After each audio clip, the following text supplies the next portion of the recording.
Elizabeth Catlos is a professor of geological sciences at UT Austin. She is also affiliate faculty at the university's Center for Planetary Systems Habitability, where she works with an interdisciplinary team of researchers to investigate the conditions for life on Earth and other planets. Okay. Welcome to the show. Thank you. How did life begin?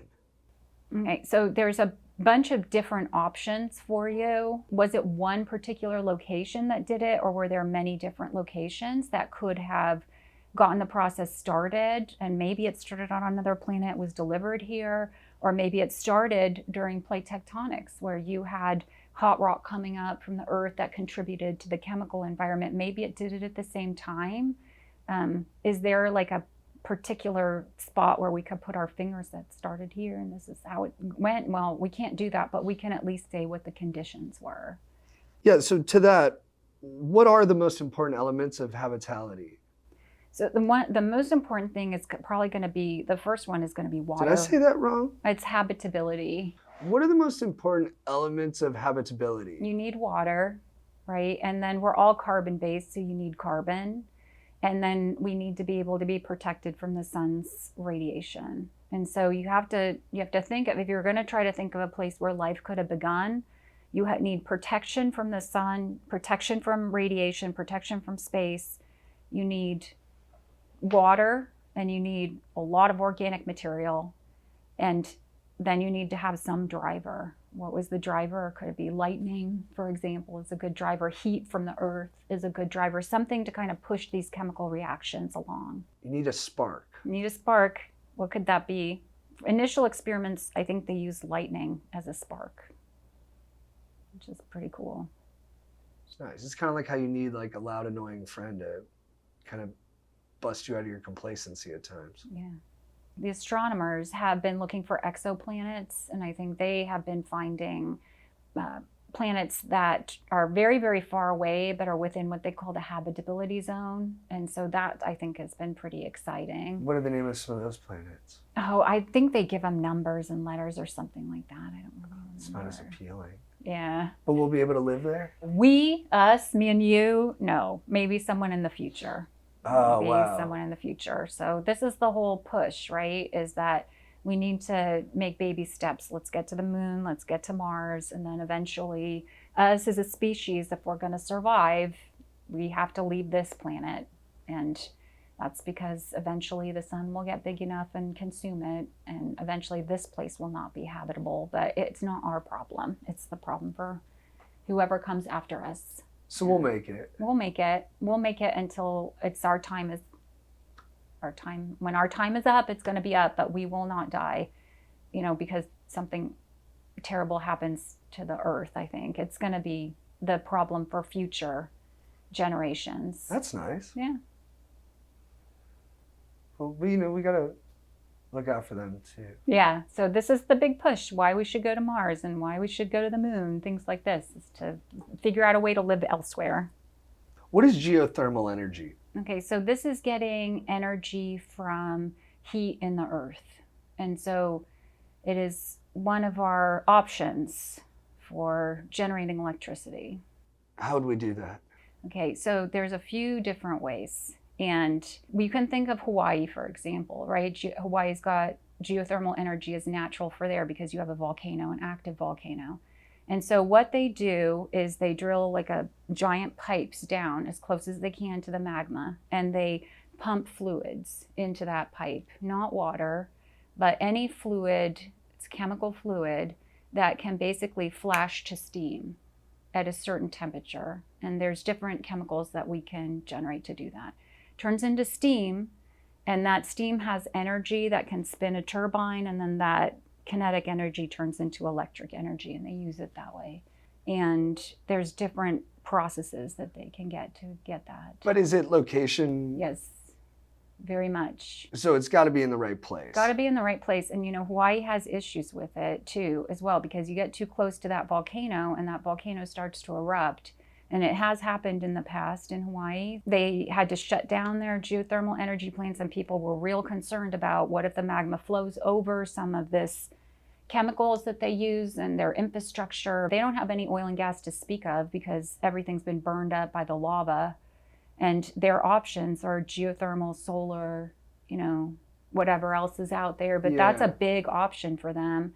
And so even though there's this danger to it, they just have to figure out, that's what geologists are for, to figure that all out. What's the best place to put it? And then you also have to deal in Hawaii, it's the cultural aspect too. Like, are you drilling into Pele, into her heart? And, is she angry? Is she going to do something? So there's interesting implications there. Like the island lady at the end of Moana? Yeah. The Pele is, it's huge. Hawaiian culture, it's very, very, it's still with us. And that's like Mother Earth. It's their version of the goddess of the volcanoes. Oh, and beautiful. So there's actually a lot of Hawaiians who are absolutely against geothermal, and they think you're going to disturb her and you're going to have your issues. So. Right, which is kind of a deeper perspective of, look, no matter what we need, we can't mess with the earth too much or it'll react the way you've talked about with its violent kind of outcomes. Yeah. But we still need to take from it, and it's a major source of electricity, and it's a good source of electricity in Hawaii. It's and they know what to do with those fluids, so it's an emission. The emissions aren't so terrible, but yeah. So beyond that, what do you think are some clean and scalable technologies that could help with clean energy? Sometimes there's this idea that there's this magic bullet, that we're going to find this thing that we just haven't found yet, and it's going to solve all the problems. Yeah. I wish I knew, right? I don't know. I do think there's a lot of vilification, right, against natural gas. And there's a lot of vilification against coal, for example, too cold, so dirty. But why can't we take a look at those technologies and try to optimize them to make them as clean as possible, instead of just throwing them out and throwing our hands up and say there's nothing we can do here? Now, we had a talk in this department years ago of a guy who just said, look, just solar panel all of West Texas. Take everyone out, put a bunch of solar panels all over West Texas, and you could generate all the electricity for the entire United States. And you're just like, is that true? Yeah, no, he did the math calculations, everything. And I'm looking at that map and I'm like, people live there. There are animals out there. What's going on here? Where's this going? These are the things that we think about, right? And you're just like, where's the solution? Where is it going to come from? And me personally, I think let's try to work with things that are really efficient and effective for us, and try to make them as safe and as clean as possible. You're very practical. Very practical. And sure, you can, no doubt, like put funding into many different things. Yeah. I think that's great, but there's a lot of information that we've gotten from oil and gas, right? If you think of geothermal, they're drilling. Well, that's what oil and gas does, they drill. And so that drilling technology is the same technology they use in geothermal, right? And so you want to just, for example, not people are like, let's just get rid of oil and gas. And if you do that, it's going to impact this department, because we have to really be thinking about where are the jobs of the future. We cannot be sending our students into that realm anymore. We have to be sending them into sort of more of these greener technologies. And so for us, that means sending them into mining. And that's been a dead field in the US for many, many years. There's no reason, if we get a lot of our energy from oil and gas in Texas, North Dakota, even California, you're pumping oil and gas. Why are we training our students in mining? And now in the Jackson School, we're making a big shift. We're hiring now people who can train our students to find things like the rare earths and the cobalt, the nickel, everything in the earth to make our green energy technologies, right? But that also is not a pretty sight. Okay? You're gonna dig a hole, you're gonna drill underground. It's a huge footprint in a way that the oil and gas industry doesn't have that big. Of course they have a big footprint, but it's not going to be an open pit. Like, we're not used to seeing these kind of huge open pits like in Texas or in places that, if that's what you want, that's what we have to do. Otherwise, you're going to have to do it in other countries which don't take their environmental, kind of concerns as serious as we do in the US. And then that's also then advocating for, things that are not pleasant. I worked in the Himalaya, I worked in China also, and you get to see these miners, these kids who are working in open pit mines and coal mines, and also in, gold mines, for example. asbestos mines, things like that. And you're just like, holy cow, there is no safety in place here. And these are young children doing this to get those technologies on board. So yeah, it's a very complicated question. Yeah. You know? Do you ever feel like people are just so inundated with information about the consequences of everything that we don't make progress on anything? In some cases, it's sad that you have to be terrified into action. And I think geologists are also kind of perpetrators of this in some way, that climate change, for example, right? How do you get people's attention with climate change is a lot of doom and gloom. Terrible things are going to happen. This is going to be bad.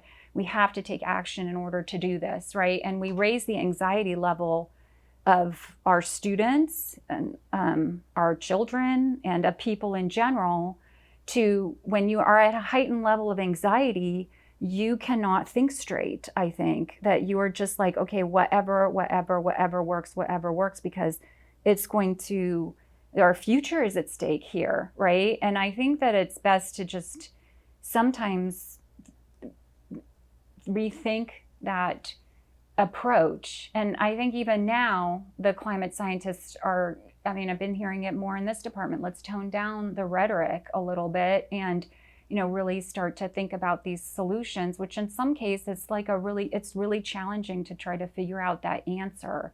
But that process of terrifying someone so that action will happen and then making progress that way is just, to me, it's like, it hasn't worked. I don't think it's working. And I also think in some cases, like coal, for example, that's an industry that's been completely vilified, right? It's like, let's just get rid of, there is such a culture behind coal. Right? There's an incredible culture, a musical culture behind coal.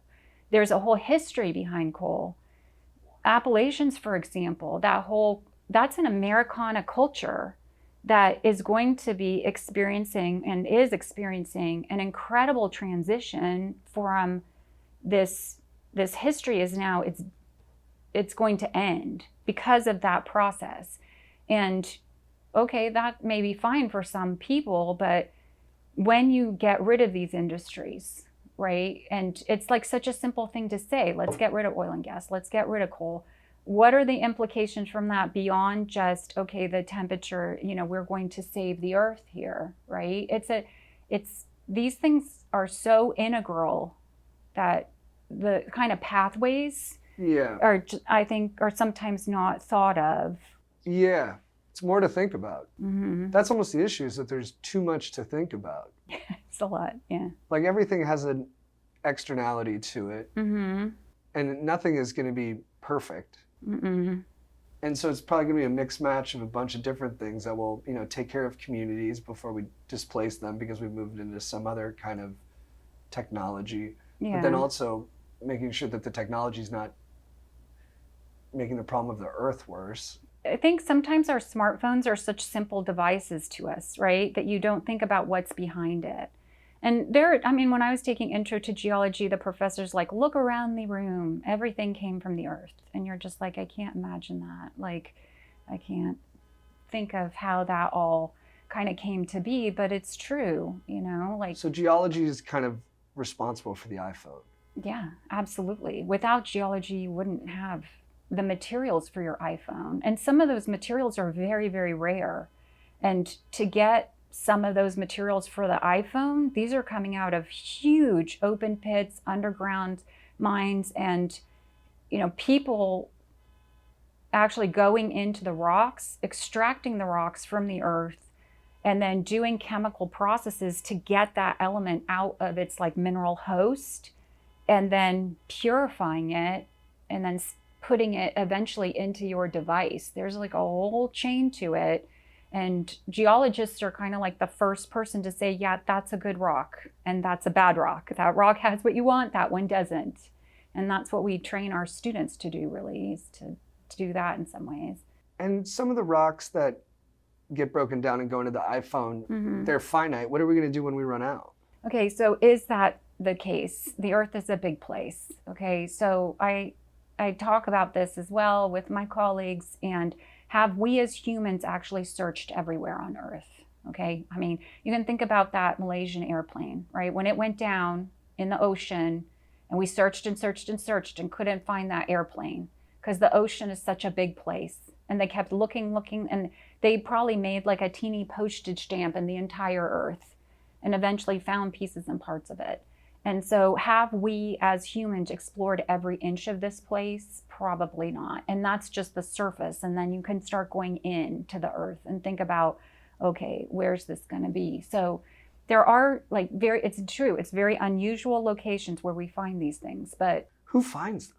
Companies find them. You have to have someone who decides, okay, this is a good idea for me to actually go search for this thing.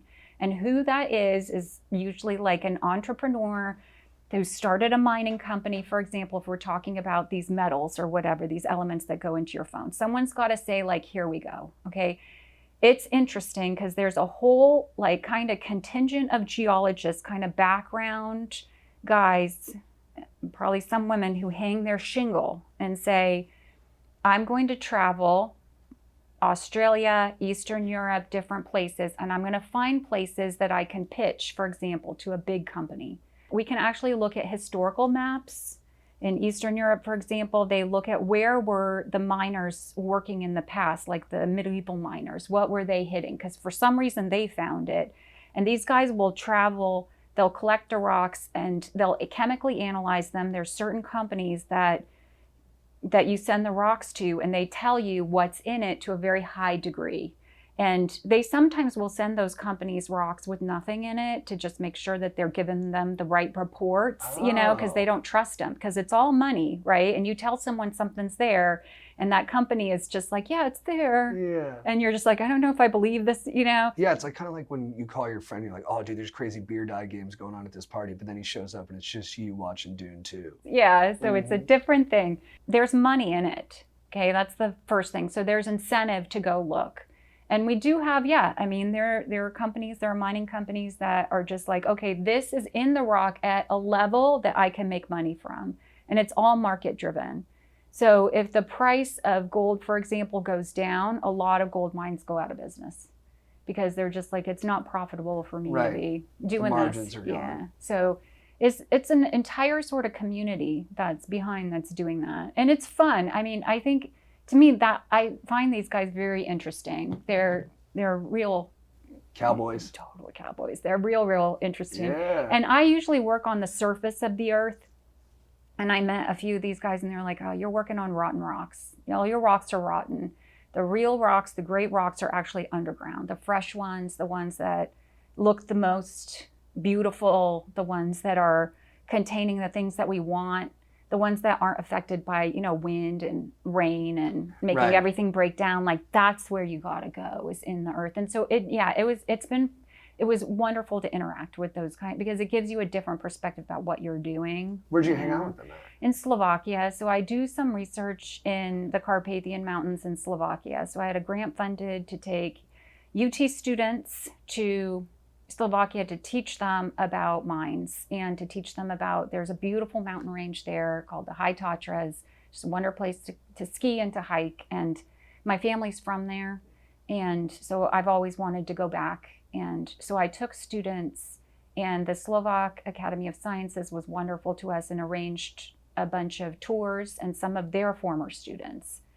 And then you just run into them in the field, to be honest. Like you're out there hiking around, you're like, what are these guys doing? Are they doing the same thing we're doing? Are they competition? Let's go say hello. And then you realize, they're out there with their Toyota 4Runners. And what they're doing is scouring these medieval maps, and they're finding ancient mines that the medieval miners were in there. Like in the wintertime, they couldn't farm. And so they were out there with their hammers and pixes and whatever they were doing. Medieval farmers? They were probably farmers in the summer and miners in the winter. How far back? I mean, this is going probably like 14th, 15th century. And what are they drilling for? I mean, they were looking for gold, silver. We visited a bunch of their silver mines, metals to make coins. All the technology, I think, started in Germany. They were the ones who really started, like, how do you get gold out of a rock? What kind of rock should you be looking for? And then they kind of spread it across parts of Eastern Europe. and they trained the local people on how to mine for their materials. And so they'll look for those ancient, and sometimes it's like totally overgrown. And then you're just like, okay, I don't think I want to go in there. And it's fascinating to go in there because they were very religious, you know, because those mines could collapse on them. A lot of their work they were doing underground, and they figured out how to do it. And it's, you know, we've been doing it for a long time. So, yeah, it's pretty, the whole historical part of it was a lot of fun. That's awesome. Mm-hmm. Do you believe in God? Yes. I don't think that science and religion are totally incompatible. I think there's a lot to be said for believing in a higher power. Because there's so much mystery in science too. There's a lot of mystery, I think. And, you know, I like personally myself, the problems that I work on and my path to get from, you know, from A to B, for me to be in the Himalaya and for me to be working on certain problems, I sometimes, I do believe that, why am I working on these problems? Why am I interested in this, really? And are there problems that I'm set up to solve? And maybe that's what he kind of puts these things in your path to just be like, please work on this now, and please work on this now. And then you're just like, okay. I mean, I wasn't raised in like a very religious family, but I was raised to believe in God. And I think also it makes your life a lot happier if you believe that like there's someone helping you, or you know, there's some plan here. There's some plan. Mm-hmm. But there are definitely scientists who would get upset at me saying that in some way. There are people who are just in the complete other side. But it takes all kinds. Yeah. Mm-hmm. Yeah, I totally agree.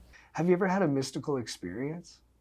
I mean, probably the closest to that was when we were working in the Himalaya, and we drive through the mountains. And we're crammed in the car, and it's really like everyone's sweaty, and it's really uncomfortable. I have the window down, and my colleague was like, shut the window.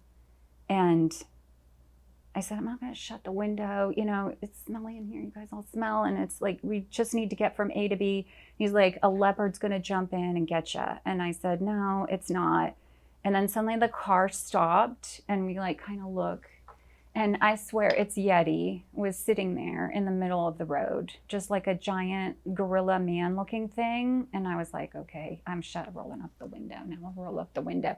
And it was quick. It was like, I thought, is this a gorilla, or is this something that's just sitting in the middle of the road? And it was here, and then it was gone, like real quick. And I thought, okay, that's probably the closest I've ever come to seeing Yeti. Yeah. Do you have colleagues who have seen a Yeti before? No, they tell me to stop telling that story because they're just like, people are just going to think that you're crazy, you know? And I'm like, okay, but I mean, you see what you see, and it probably is some like kind of special Himalayan gorilla or something, but I was like, no, it was too man looking to be sort of a gorilla. And that thing moves so quick. Yeah, so then I was like, okay, I'll just roll the window up and deal with this.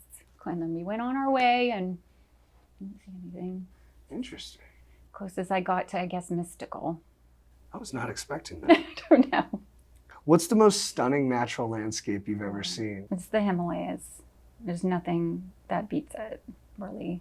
That's the be-all, end-all, I think, of geology in so many ways. My project for grad school was to go to the Himalaya and to study one of its fault systems that they said was inactive, not moving anymore. And it's located right where the mountains basically like go up. And we were like, okay, if that's where the change is, how did that thing die 20 million years ago? Like everything should be eroded away, or it should look different. And is it predictive? Like, do you know which ones are going to die, or can they come back to life? Yeah, so we don't use that word predictive. We use the word forecast, like weather forecasting. They don't like to use that word. Sometimes I use it, and I'm always like shot down, like, don't say that. We can't predict anything. We can't predict earthquakes. We can't predict volcanic eruptions. There's none of these things that we can predict. We can forecast. All we do really to try to figure that out, that question, is to monitor. And so we have all this technology now to monitor. So you can do everything from put very high resolution sensors on things to see how much is it moving, even very tiny movements. You can listen to it. So one of the big things they do with volcanoes now is to just listen to them, like put some put some, these microphones close to it, very sensitive microphones, and see, and you get a background level. And any changes to the background level, okay, now you have to start to think about things. And of course, we have satellites, so much technology now that you just really just do a lot of monitoring. And anything that's outside that normal level or the background level, then we start to be like, okay, something could happen. But to actually pinpoint like the date, we can't do that. How far away do you think we are from being able to? I mean, who knows now? Everything changes so quick, right? We have AI now. It's like these incredible sort of computational strengths. And there's actually big pushes that geologists are just going to be taken 100% out of the picture, and you can just have AI do whatever we do, right? But it's not like an engineering problem. I think engineers are very much like, here's my boundary conditions. And if I just know all my inputs and my outputs, and I just have the problem so incredibly specified, I can start to make solutions. But the Earth is not amenable to that. It's too big, and there are too many open questions, and there's too many sort of open variables that we don't know. Do you think California will one day be separated from the continental United States? Sure, yeah. Eventually we won't be around. It's going to move, and things will move, and a new sort of configuration of the continents will happen. That's the sort of prediction of plate tectonics. The plates are constantly moving and changing position. And so probably, yeah, Los Angeles is going to move towards the north, and things are going to change. And you think it's a foolhardy endeavor to try to stop the plates from moving? There's things that you just shouldn't do. And I think messing with the Earth is one of the things you just really shouldn't do. What would happen if we did? I mean, one of the big things that if you absolutely stop moving the plates, I think one big issue would be the currents in the mantle that are moving the plates around, right? Also generate our magnetic field, and the magnetic field protects us from solar radiation. And so I think if you just say, okay, this is the scale. If we ever got like this foolhardy to try to make this happen, right? It probably has these unintended consequences. But that's assuming that the Earth is like a play toy, right? That you can just press a button, make it do this, press a button, make it do this. So you stop plate tectonics, then you probably you stop living, I think. Right, there'll be an effect to that. Yeah.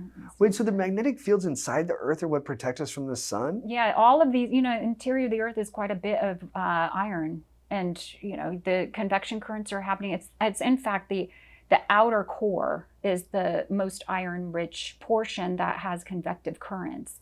And the spins of the outer core of the Earth are what is setting up our magnetic field. Yeah, so I think these things are all interrelated, and so you want to stop those convection currents. Okay, you're stopping that inner core from spinning. You stop that inner core from spinning. We don't have this big, I guess they call it a geodynamo, that is setting up our, our protection. That is not a good thing. And so, was it one event that separated Pangia? Or was it an incremental process? It's an incremental process, and Pangia are like, so what is it? It's all the southern and northern continents together into one giant landmass. Yeah. And so there have probably been a few Pangias in the past that have like come apart and come together, come apart and come together. Pangia is just the most recent one that we can actually, we have so many rocks of that time frame that we're just like, okay, this is a pretty good puzzle piece for us to fit together. God. So yeah. Pangia wasn't the original. There's other ones that they think could have happened. There was probably something called Rodinia. There's something called Avalonia. What was the original one? Like, when did continents actually start to appear to actually make those reconstructions? So all people study that. And how did continents appear? Yeah, you have to make this rock type called granite. So people buy their granite countertops. That's the rock type that you have to make. And to make that, you need water. And so the idea is that you had a lot of kind of Hawaii type rocks, the black basalt type rocks, very high temperature rocks, that had to interact with water. And that also had to sort of, different minerals had to kind of segregate in order to make the granite. And the granite is less dense, so it can start to stand outside the oceans. There's a lot of people studying that question, and they do not agree with each other. There's a lot of controversy about when did continents first form? And there's a whole contingent of people that will say, like, pretty early on in Earth's history, we started forming. And then the other side will say, no, it's Hadean, it's Hades. Everything was hot, hellish. It was a very horrible environment for, 500, 700 million years. And then there's a whole people coming online saying, sure, there was a period of time when it was like the Hadean, but we got out of that real quick. And we started making continents real early on in Earth's history. It's a challenging question. In terms of being a bummer, who do you think is worse, the asteroid that killed the dinosaurs or the iceberg that killed the Titanic? Well, the iceberg's a pretty terrible situation. That killed humans, right? The dinosaur actually was good for us in a way. It's a good thing that it killed the dinosaurs. Otherwise, we wouldn't probably be here. And if we were, it would be a major hazard for us. So probably that the meteorite that hit and killed the dinosaur is also kind of a fun thing to study. So yeah, probably the bigger bummer was the Titanic. Yeah. What would happen if the moon exploded? Yeah, it would not be good. We'd probably be showered with meteorites, I think would be probably the big issue. We might get a ring, which would be kind of interesting. You know how Saturn has a ring? We might get a ring, and probably some of the material will come and get us. So it would probably be pretty catastrophic, I think. Would you want to live on Elon Musk's Mars colony? No way, no. Why? Look, what's it going to take for us to go to Mars, right? And you need to be in a spaceship for a really long period of time with probably a small group of individuals. What are you going to eat? What are you going to drink? What's going to grow out there? It's not like you're going to have a steak or something like that. You can't really take like a cow out there. There's only a certain amount of particular grains that would survive the Martian atmosphere that you would have to live on. And like my own opinion is, I think that this virtual technology, where they put the cell phone over your eyes and you have like this virtual world, is to prepare people when they are in the spaceship from actually going from Earth to Mars, so that they don't go insane, so that they actually live in a world that is, get us used to kind of a concocted reality, so that when we need that for our trip, we're not disoriented by it. I think that you would probably, to be honest, like really thinking about it, I think space is overrated. Like actually going up into space, you see these billionaires going up into space and seeing the Earth from that vantage point. I think it's probably really overrated. I think it's probably a huge letdown from them. It's probably a controversial opinion, but space is nothing. It's nothing. It's not like being in the mountains or hiking. It's not like what we see on TV. It's nothing. It's death. It's dark. It's absent. It's vacant. It's not something that when you watch Star Wars or Star Trek and it's so exciting and that's how we envision it. I think it's actually probably a really desolate, depressing, very sad, and it's bleak, really. I wouldn't leave the Earth, and I won't go to Mars. It's well said. Yeah. Poetic too. Mm-hmm. What's your favorite poem?